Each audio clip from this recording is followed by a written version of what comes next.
Shalom Bapak Ibu, saudara-saudara yang dikasihi Tuhan kita Yesus Kristus. Kembali lagi kita bertemu melalui channel YouTube Renungan HKBP Setia Negara. Pada saat ini kita masih merasakan sukacita dan kesehatan yang daripada Tuhan untuk boleh kembali mendengarkan dan menerima firman Tuhan. Namun sebelum kita mau menerima firman itu, terlebih marilah kita satukan hati kita untuk berdoa memohon kepada Tuhan Allah kita berdoa. Bapa yang baik, Bapa yang tetap kami kenal dan kami sembah melalui nama anak-Mu Tuhan Yesus Kristus. Terima kasih untuk setiap perjalanan kehidupan kami yang tiada pernah berhenti dan berkesudahan kasih setia-Mu di dalam kehidupan kami. Saat ini Tuhan, di hari baru ini kami kembali mau bersemangat dan penuh sukacita untuk menerima firman-Mu. Kiranya Roh Kudus yang daripada Tuhan memberkati kami, memberikan kami hikmat dan kebijaksanaan untuk kami boleh mengerti firman Tuhan. Di dalam Yesus Kristus kami berdoa kepadamu. Amin. Saudara-saudara yang dikasihi Tuhan kita Yesus Kristus, firman Tuhan yang ingin menguatkan kita pada saat ini tertulis di dalam Yesaya 44 ayat yang ke-21. Beginilah firman Tuhan. Ingatlah semuanya itu, hai Yakub, sebab engkaulah hambaku, hai Israel. Aku telah membentuk engkau, engkau adalah hambaku, hai Israel. Engkau tidak kulupakan. Allah yang setia. Setiap kita manusia tentu punya kebutuhan untuk merasa dihargai dan juga diingat. Dalam dunia yang penuh perubahan dan ketidakpastian ini, sering sekali kita merasa dilupakan, mungkin diabaikan atau bahkan tidak berarti. Tetapi melalui nats kita pada saat ini, yaitu Yesaya 44 ayat 21 mengatakan bahwa Allah menyatakan sesuatu yang begitu luar biasa. Dia tidak melupakan umatnya. Pada Yesaya pasal 44 ini merupakan nubuatan penghiburan kepada bangsa Israel yang tentu sedang mengalami penderitaan akibat pembuangan. Allah ingin menyatakan dan meyakinkan mereka bahwa meski mereka jatuh dalam dosa dan menderita, hubungan Allah dengan mereka belum berakhir. Ia adalah tetap Allah yang setia dan Ia ingat akan umatnya sekalipun berada di dalam pembuangan itu. Allah sendiri yang memanggil umatnya untuk mengingat siapa Dia dan apa yang telah Dia lakukan. Mereka telah menyaksikan kuasa dan kasih Allah dari masa ke masa, bahkan hingga sampai pada saat ini pun kita tetap merasakan kuasa dan kasih Allah itu sendiri.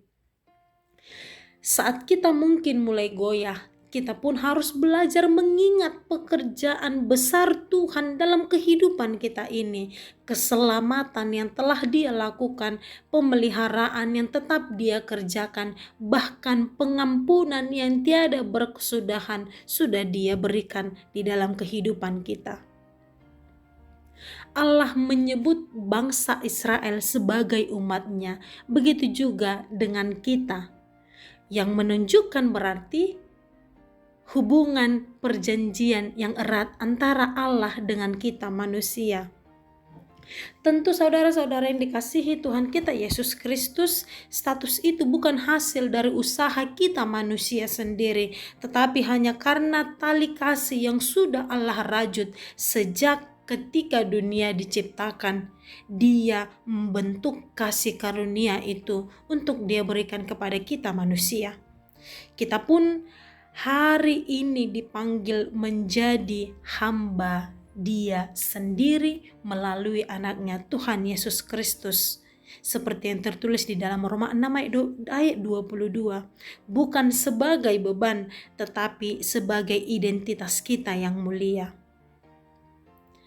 Allah juga tidak hanya menciptakan secara fisik, tetapi membentuk sejarah dan karakter umatnya, termaksud kita orang yang Dia kasihi. Dia terlibat dalam proses pertumbuhan, perubahan, dan pemulihan kita. Kita tidak dibentuk oleh karena kegagalan-kegagalan kita, tetapi kita dibentuk oleh kasih setianya.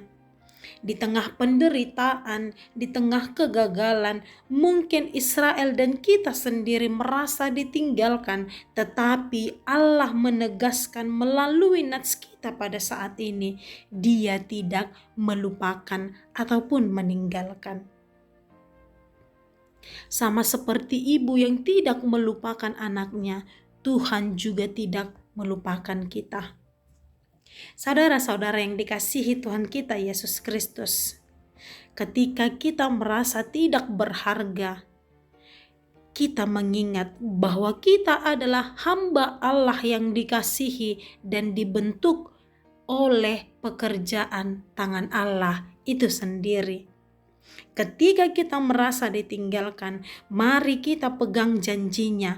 Allah tidak melupakan kita. Mari kita tetap hidup dalam ketaatan, sebab kita adalah milik Allah yang telah membentuk dan memanggil kita untuk tujuan pekerjaan tangan Allah itu sendiri.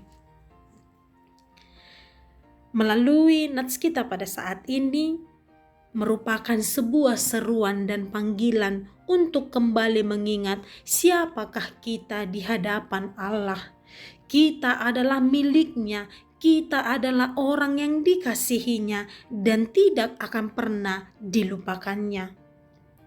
Jangan kita membiarkan perasaan atau keadaan menjauhkan kita dari kebenaran dan kasih setia Allah.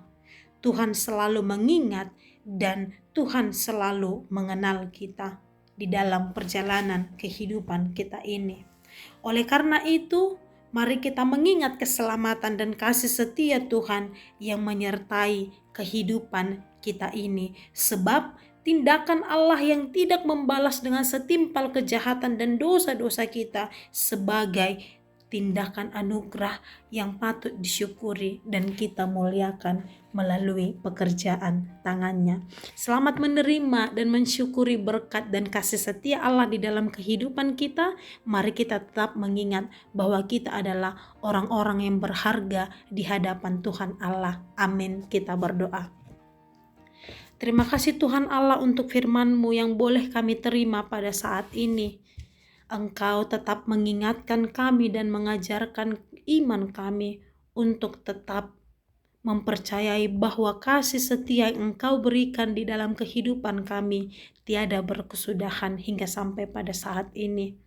Untuk itu Tuhan, kami memohon biarlah senantiasa karya keselamatan yang sudah Tuhan berikan kepada kami, tetap kami boleh mensyukurinya di dalam perjalanan kehidupan kami. Sertai kami Tuhan, bimbing kami di dalam satu hari ini, supaya kami tetap boleh melakukan segala aktivitas kami seturut dengan koridor yang sudah Tuhan tentukan.